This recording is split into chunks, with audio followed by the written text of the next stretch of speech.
Continuamos en Da que hablar en un día bastante particular porque hay muchos medios que se están ocupando del tema del día, y el tema del día hoy es el impuesto a la riqueza o el aporte solidario, y me gustaría saber la opinión de Fernanda Layún, nuestra contadora, que como hoy es martes, acá está con nosotros. Hola Fernanda, ¿cómo estás?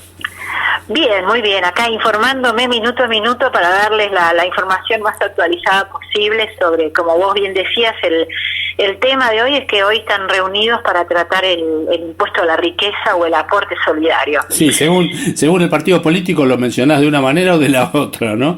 Claro, y bueno, además tiene todo un trasfondo, ya está el nombre, ¿no? Claramente es un impuesto de oportunidad, de ocasión, fundado en la necesidad de financiar al Estado que sufrió toda estos enormes gastos que tuvo que afrontar a partir de la pandemia. Claro. Y entonces en muchos países se planteó, en muy pocos se aprobó un impuesto similar al impuesto a la riqueza, y en donde se aprobó siempre se trató de fortunas mucho más grandes de las que se pretende gravar acá en Argentina.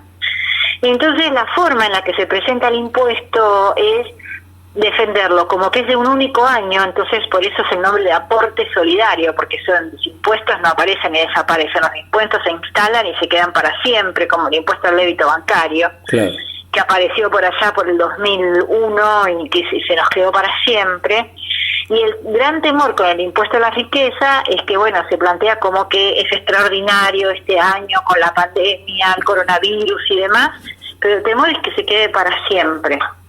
Y entonces implicaría realmente como un sobrecosto o un impuesto realmente gravoso para todas las personas que queden alcanzadas. Entonces hay mucho empuje para llamarlo aporte solidario, porque bueno, yo aporto a esta circunstancia, como el ahorro forzoso. Los que son más añosos como nosotros se acuerdan del ahorro forzoso. Claro. Y era justamente, no se le dijo impuesto, se le dijo ahorro forzoso, pero en el fondo era un impuesto.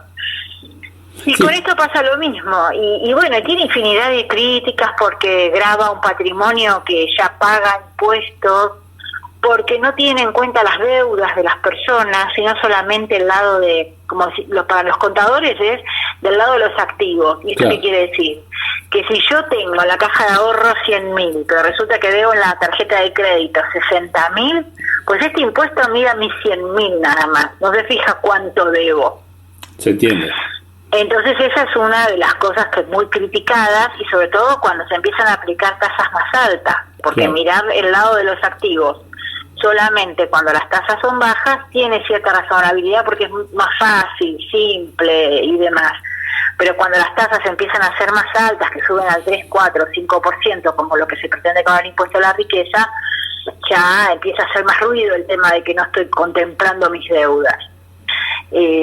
Así que bueno, estamos ahí esperando. Evidentemente esto va a salir, por algún momento se especuló con que no sabía, porque además también se graban las participaciones societarias. Es decir, que si yo tengo una empresa, también voy a pagar por lo que vale mi parte en la empresa. Entonces, en el fondo es todo lo que tengo sin tener en cuenta todo lo que debo. Eso es lo que va a pagar impuestos. Y si va a ser de única vez o no, la verdad es que no lo sabemos, porque seguramente el texto va a ser aprobado como que es de única vez, y ahora hay que ver el año que viene, pues el año que viene tenemos la segunda ronda del coronavirus, y el Estado se encuentra en el próximo comienzo del año que viene enfrentando una situación similar a la de este año. No veo por qué no va a recurrir al mismo impuesto que por el que ya recurrió este año, ¿no es cierto? Claro, habiéndolo hecho una vez, tranquilamente se podría probar dos veces. Yo no sé, de todas maneras, si la preocupación es porque se quede, sino más bien porque ya de por sí es para muchos, sobre todo los que tienen que ponerlo, una doble imposición, ¿no? Claro que es una doble imposición, porque exactamente la misma, se calcula sobre la misma base de bienes sobre la que se calculó bienes personales en el 2019, que se pagó en agosto del 2020, y sobre la misma que se va a calcular en diciembre del 2020 y que se va a pagar por ahí por junio o julio del 2021. O sea, es algo que ya pagó. Más todo lo que está exento en bienes personales, es decir, las cajas de ahorro, básicamente sí, las cajas de ahorro o las participaciones societarias que pagan mucho menos impuestos en cabeza de las empresas, ahora no aplican esas exenciones. Es decir, ahora se paga por todo. Se paga por todo lo que se considera exento, que si yo tengo la plata en la caja de ahorro, tengo bonos argentinos, antes no pagaba, pues ahora voy a tener que pagar, mirá que voy a tener que pagar este impuesto extraordinario a la riqueza, inclusive sobre la tenencia de bonos argentinos.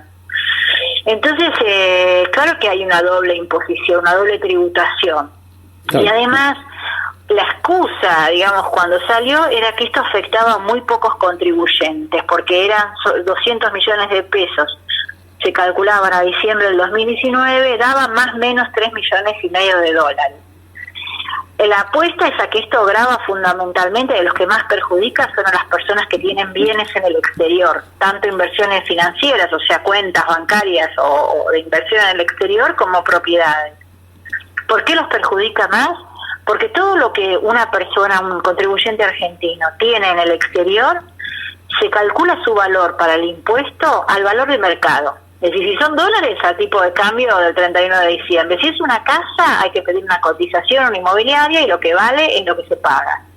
En cambio, sobre lo que uno tiene en Argentina, los pesos sí valen pesos, pero las casas y demás valen lo que dice la boleta del inmobiliario, claro, o del ABL, claro, o lo que uno pagó en la escritura, el mayor.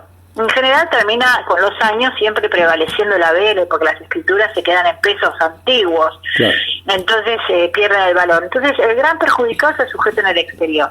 Ahora resulta que en vez de hacerlo a diciembre del 2019, como muchos salimos a decir que esto tenía un problema, de que si lo sacaban sobre la base de diciembre del año pasado iba a tener un tema de retroactividad y los impuestos no pueden ser retroactivos, ahora lo van a sacar, o sea, se va a gravar en la totalidad de los activos de las personas al día de la promulgación de la ley.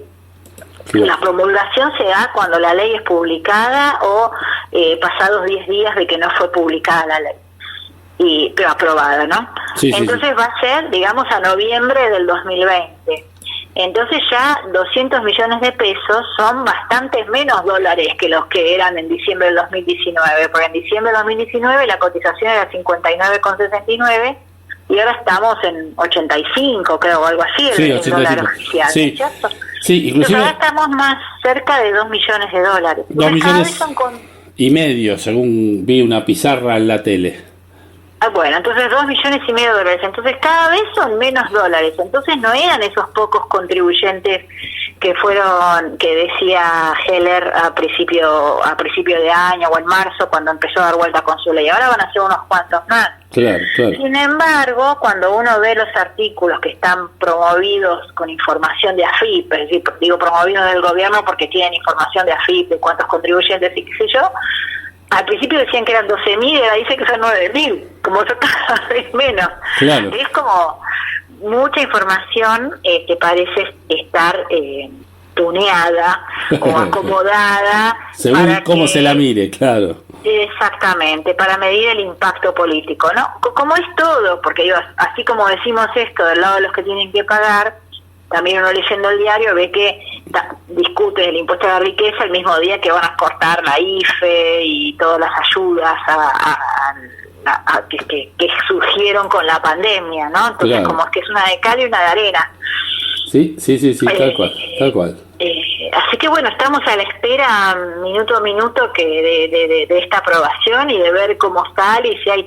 En general lo que pasa en estas discusiones de impuestos, como nuestros diputados no saben mucho de impuestos, más vale nada diría, y no son muy lectores de lo que van a aprobar, se la agarran con un artículo y con ese discuten y se la pasan todas las horas de la sesión charlando sobre el mismo artículo. Claro. Exactamente esto ocurrió con la reforma de ganancias la última vez, que era una reforma enorme, monstruosa, gigantesca, de cosas muy fundamentales del impuesto, y todos los diputados se entretuvieron discutiendo si se iban a gravar o no las indemnizaciones por despido.